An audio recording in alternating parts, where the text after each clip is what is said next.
1990 में कंप्यूटर्स के आने के बाद लोग बहुत ज़्यादा डर गए कि किस तरह से कंप्यूटर सब चीज़ों को ओवरकम कर रहा है, कि किस तरह से कंप्यूटर हम सबकी लाइफ को ख़राब कर सकता है।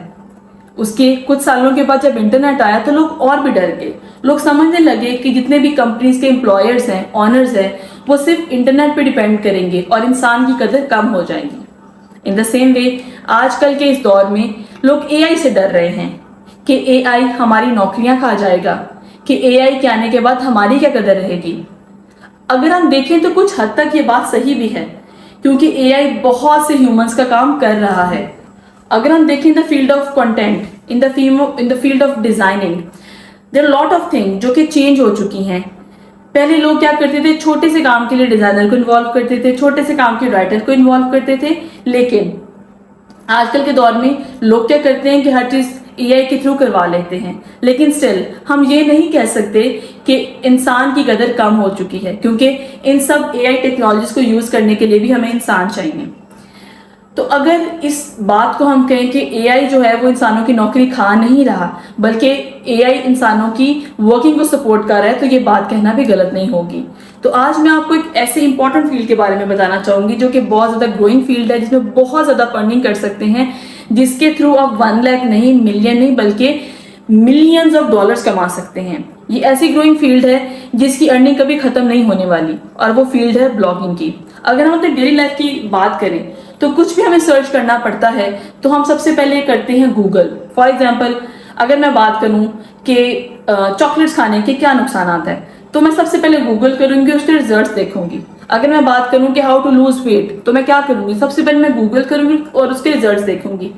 सोचने की बात यह है कि गूगल के पास इतना डाटा आ कहां से रहा है। तो इतना डाटा जो गूगल के पास आ रहा है वो सिर्फ ब्लॉगिंग के थ्रू आ रहा है।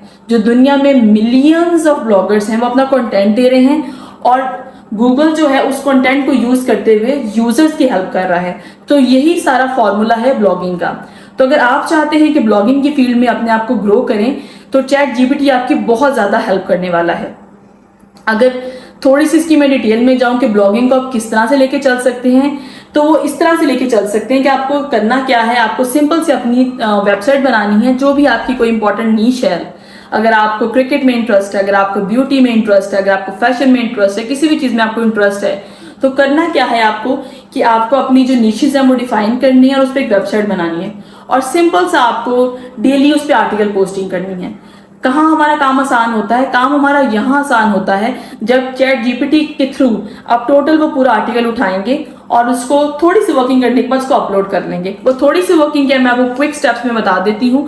वो थोड़ी सी वर्किंग ये है कि फॉर एग्जांपल अगर आपकी क्रिकेट से रिलेटेड वेबसाइट है या आपकी फिटनेस से रिलेटेड वेबसाइट है, तो आपने एक टॉपिक उसको दिया कि give me 1 month plan of fitness.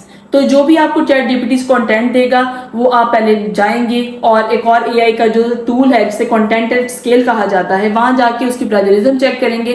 फिर एक और एआई के टूल पे जाएंगे जिसको पैराफ्रेजिंग टूल्स कहा जाता है, वहां जाके उसकी प्लेजरिज्म रिमूव करेंगे। और इन सब जब आपका सारा काम कंपाइल हो जाएगा, आप ग्रामरली पे जा सकते हैं, ग्रामरली पे जाके अपनी ग्रामर चेक कर सकते हैं, और वही वाला जो आर्टिकल है जिसमें अभी तक आपने कोई भी मैनुअल वर्क नहीं किया, वही वाला आर्टिकल आप आएंगे और उठा के अपने वर्डप्रेस पे या जो भी आपकी वेबसाइट का एक प्लेटफॉर्म है वहां जाके पेस्ट करेंगे।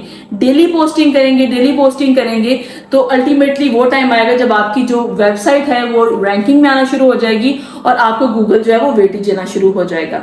अब सोचने की बात यह है कि ठीक है, मैंने वेबसाइट बना दी, मैंने ब्लॉग बना दिया, अब इसमें से मैं अर्न कैसे करूंगा। फॉर एग्जाम्पल, अगर आपने वेबसाइट बनाई है, आपने बहुत अच्छे आर्टिकल्स लिखे और आपने गूगल सर्च कंसोल से उसको अटैच भी किया हुआ है, तो आप ये सोचेंगे कि मुझे अर्निंग कैसे होगी। तो करना आपने क्या है कि आपने जब जैसे गूगल सर्च कंसोल से अपनी वेबसाइट को अटैच किया है, तो आपको अपने आप को रजिस्टर करवाएंगे एडसेंस से। सबसे पहले जो अर्निंग सोर्सेज में पाया जाता है वो एडसेंस है। आप एडसेंस से अपनी वेबसाइट को प्रूव करवाएंगे, और जब भी कोई आपकी वेबसाइट पर आएगा, जो एड्स आपके पेज पे मौजूद है उसको क्लिक करेगा, तो उसके थ्रू आप बहुत बहुत बहुत अच्छी अर्निंग कर सकते हैं। सबसे पहला सोर्स ये है कि आप एड्स के थ्रू अपने ब्लॉग से अर्न कर सकते हैं। अगली जो इंपॉर्टेंट फील्ड जिसके थ्रू आप ब्लॉगिंग में अर्निंग कर सकते हैं, that is affiliate marketing. Affiliate marketing बहुत ज़्यादा एक ग्रोइंग और इमर्जिंग फील्ड है। मैं कुछ ऐसे लोगों को भी जानती हूँ जो कि एफिलिएट मार्केटिंग के थ्रू लाखों नहीं बल्कि करोड़ों कमा रहे हैं। अगर आप चाहते हैं तो आप भी एफिलिएट मार्केटिंग से बहुत अच्छा अर्न कर सकते हैं। आजकल की इस तारीख में अमेजॉन एफिलिएट मार्केटिंग लोगों के लिए बहुत ज़्यादा बेनिफिशियल है। इसके अलावा बहुत सारे टूल्स हैं, बहुत सारे ऐसे प्लेटफॉर्म्स हैं जो कि एफिलिएट मार्केटिंग में बहुत अच्छा सपोर्ट कर रहे हैं, जिसमें डिफरेंट इंपॉर्टेंट ब्रांड्स भी हैं, जिसमें आप एक्सपीडिया के थ्रू भी कर सकते हैं। बहुत सारे ऐसे प्लेटफॉर्म हैं जिसके थ्रू आप अपने आप को एफिलिएट मार्केटिंग की फील्ड में लेके आ सकते हैं। करना आपने क्या है कि जो भी आपके ब्लॉग्स होंगे आपने उसमें कुछ इंपॉर्टेंट लिंक्स लगाने हैं डिफरेंट एफिलिएट प्रोग्राम्स के। जब भी कोई एफिलिएट प्रोग्राम पे आएगा और उस प्रोडक्ट को बाय करेगा जो कि अपनी ब्लॉग में रेफर करेंगे, जैसे ही वो बाय करेगा कमीशन आपके अकाउंट में आ जाएगा। तो एफिलिएट मार्केटिंग भी बहुत ज़्यादा एक इमर्जिंग टॉपिक है when it comes to blogging. तो ब्लॉगिंग में आप एफिलिएट मार्केटिंग के थ्रू भी बहुत अच्छी अर्निंग कर सकते हैं। तीसरी जो इसमें इंपॉर्टेंट फील्ड है वो है स्पॉन्सर्ड एड्स या स्पॉन्सर्ड कंटेंट भी कहा जा सकता है इसको। इसमें ये होता है कि जब हमारी वेबसाइट रैंक कर जाती है तो इसमें हमें डिफरेंट तरह के लोग आते हैं जो हमारे पास गेस्ट पोस्ट लिखवाते हैं और हमारे पास आके अपनी एड्स पब्लिश करना चाहते हैं। The lot of collaboration scope in it. तो अगर आप चाहते हैं कि आपका जो कंटेंट है वो और तरह से भी ग्रो करे तो आप डिफरेंट कोलैबोरेशंस कर सकते हैं और स्पॉन्सर्ड कंटेंट की तरफ भी आप जा सकते हैं। इसमें आपको डिफरेंट कोलैबोरेशंस मिल सकती हैं, आपको डिफरेंट एड्स कंटेंट मिल सकता है और डिफरेंट गेस्ट स्पॉट कंटेंट भी मिल सकता है, जिसके थ्रू आप बहुत अच्छी तरह से अपनी वेबसाइट के और अपनी ब्लॉगिंग के बिजनेस को इन्हांस कर सकते हैं। तो ये कुछ प्रो टिप्स थी जो कि मैंने आपको आज दी हैं। मैं उम्मीद करती हूँ कि एआई के इन टूल्स को यूज़ करने के बाद चैट जीपीटी आपके लिए और आसान हो जाएगी और इसके थ्रू अपनी ब्लॉगिंग की जर्नी को आप बहुत ज़्यादा ईजी बनाने वाले हैं। अगर आप चाहते हैं कि ब्लॉगिंग पे हम एक डिटेल वीडियो बनाएं तो ज़रूर हमें कॉमेंट सेक्शन में बताइएगा। Thank you so much.